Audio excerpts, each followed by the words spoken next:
What is up, everyone? Welcome back to the Altitude University drone community. Thanks for tuning in here. Happy Monday. I hope you had a great weekend. Today we're going to be going over one of the most important parts of the entire editing process, in my opinion, which is project organization. So let's jump right into it here and see why it is so important, and I want to show you how I do it so you can replicate the process to make your editing process as seamless as possible. What you want to do here is you want to organize all of your footage by date starting. It is the best way to organize your footage. It makes it super easy to walk through so you know what day you shot it on and then followed by what it was. We shot at Topanga Canyon. So first thing, you want to organize it by camera type. So the A7 III, it's my camera, and all I did on this day was just shoot pictures. So this is how I organize it. So camera, pictures, and then start with the raw photos here, right? And then after that, you're gonna bring them from the raw photos into Lightroom, right? So those are the edited ones, and then Photoshop to resize them because I posted them on Instagram. So I resized them. So let's go into the next folder here, which is exports. So I exported out one video from this particular project. Next is Mavic Pro 2, which separate by pictures, footage. So if you look here, that's all the footage, and then if you look in here, these are all the pictures, and then organize it the same way, right? Where it's gonna be the raw pictures, then you're gonna bring them into Lightroom, and then you are going to bring them into Photoshop. So it's a lot of pictures in here. And then last but not least is the most important one, which is project files. So this is the actual project file. Now that you can see how everything is organized, how the files are organized, it's really that simple. But look at this. So let's make this a little bigger so you can see, right? So those are 4 folders, and look how much more organized this is. And we can drop all of these down too so you can really see how many files there are from here. And look at all of this, but it's all organized into 4 folders, which looks way better on the eye, and you know where everything is. But look at this, all of this. Imagine opening up your folder and you just see all of these files. It's the last thing you want, literally. It looks much better like this, right? Let's bring everything back in here. Bring that in, bring that in, bring that in. Everything, right? Same thing here.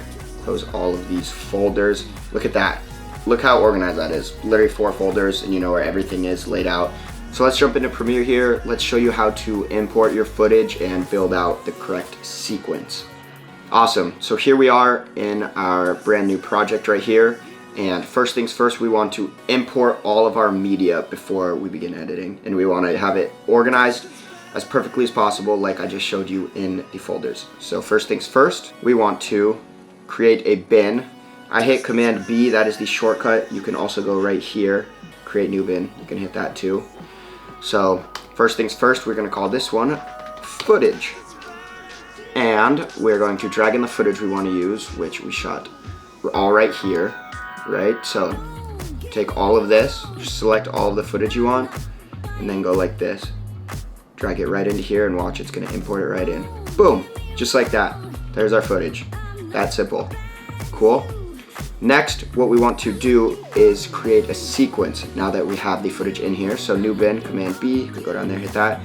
I just call it SEQ, short for sequence. Now, we want to actually begin editing our footage, right? So how are we going to do that? We are going to do Command N. That's the shortcut. You can also go to File, New, Sequence right here, Command N. We don't need to worry about those. We are going to use these, 1920 by 1080, which is full frame. Let's name this Malibu Mountains 01. And the reason I put the 01 is if we have any edits we want to do after we finish a video, we can duplicate it. So Command C, Command V, and call it 02. And then we're not touching that previous one. So if we mess up anything, we can go back to that previous one and not have to worry about losing any of the progress we made.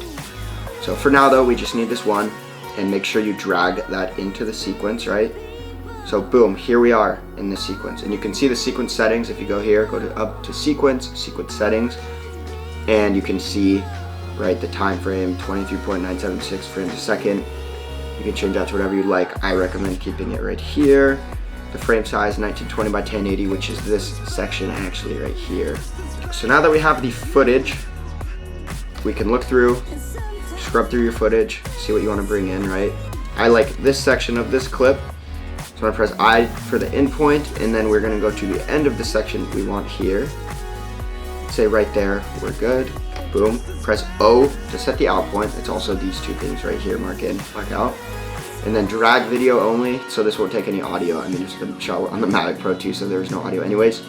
What you're gonna do, you're going to drag that section, keep existing settings. The reason it's saying that is because this was shot in 4K, which is a different sequence size than this sequence we have here. So if you see the scale is at 100, but since we shot it in 4K, we can actually scale it all the way out to 50. And then the shortcut I always use for that, rather than having to go in every clip and do that and hit it to 50 for clips that are in 4K as opposed to 1920 by 1080, is if you press Control and you click, go to set to frame size, right? So if that's back into 100, and you do Control, click, set to frame size, it'll set that to the full frame size of the clip you shot. So now we can go through that. Let's show that again. Let's see if there's another clip we like here. Maybe we want to use this section right here. Same thing, drag that in. So we're gonna do the same thing. Control click, set to frame size. Perfect. Cool. So now that we have this footage in, we're gonna make another bin called assets. I put my color grade in here, so folder new, adjustment layer. Okay, boom. Call it color. Drag it into your assets and drag it over your footage. Boom, boom. And I am going to place in my favorite LUT. So go to this color tab, browse. If you look at our color grading tutorial, you can actually find a step-by-step process on how to color grade, which is very cool. But this is my favorite one, called Highland. Basically just adds that color super quick and easy onto the footage. Now that we have that, go through your entire editing process. We have a few videos out so far. We have a lot more coming out every Monday and Friday on how to edit. Boom, we have these 2 clips. Cool, we love the video, we're happy with it. We're now going to export it. What I do, Command M to export. And we want to organize this. So go to where your footage is, go into exports, and let's call this Malibu Mountains 02. Your sequence export settings are going to start here with the presets of match source, high bitrate. Keep that the same, and the only thing we're going to do, click that right there, render at maximum depth, change the profile to 5.1, change the target bitrate to 25, and then you're ready to export. And watch this, your video is going to export out, and voila! That's how you make a video start to finish, just like that. So if we go back into our folder here, go to exports, look at this, Malibu Mountains 02, the one we just made right now. And then you can go in and watch it. It's cool. We put the LUT on it, we have 2 clips, great. So that is really how simple it is to organize all of your content, how to import your footage, and how to export your footage. Like I said, it is the most important piece of the entire editing process. Before you're even getting into your creative workflow, you want to be in the correct headspace. You just want to have everything laid out perfectly. You don't even want to have to put a thought on where to look for something, how to find it. You want it to be right there. You want to be able to open a folder, know exactly where it is, and edit, not have to stress about anything. So I hope this was helpful. If you have any questions about this, if there's something I didn't cover that you would like me to cover, let me know. This is not the most entertaining tutorial, but like I said, it is the most important piece of the entire editing process. So thank you so much for watching. Have a great week, and we will see you in the next tutorial on Friday.